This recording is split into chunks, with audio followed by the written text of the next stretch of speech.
नमस्कार मित्रांनो, आज आपण आलेलो आहे सोयाबीनला खत टाकण्यासाठी शेतामध्ये. तुम्ही बघू शकता की आता आपण जे खताच्या 2 थैल्या ते शेतात आणून टाकल्या आणि आता ते आपल्याला जे खत आहे ते आपल्या सोयाबीनला टाकायचं आहे.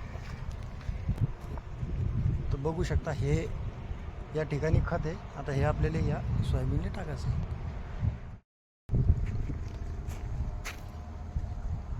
ऊस होती का?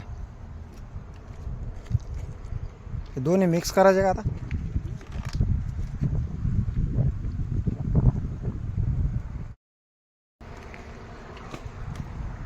हे कोणतं खत आहे? युरिया.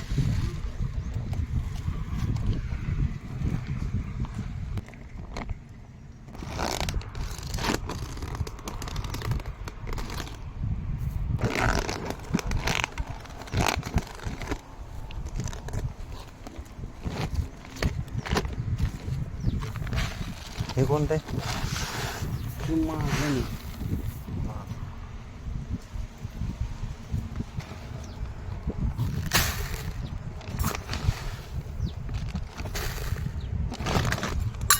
डायरेक्ट विजवान तशी.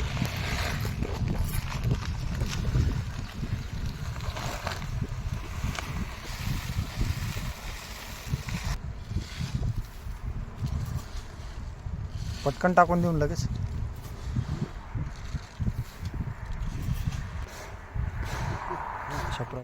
तर बघू शकता हे आपण युरिया आणि DAP असे खत मिक्स केलं आणि हे आपल्याला आता सोयाबीनला टाकायचं आहे.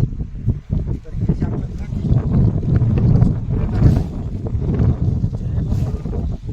सोयाबीन आहे ते फुलं आणि वाढ चांगली होईल, त्यामुळे आपल्याला उत्पन्न पण चांगलं. तर अशा प्रकारे आपल्याला खत टाकायचं आहे आणि जे खत आहे मिक्स करून चालू टाकणं फुलं लागण्यासाठी, सोयाबीनची वाढ होण्यासाठी.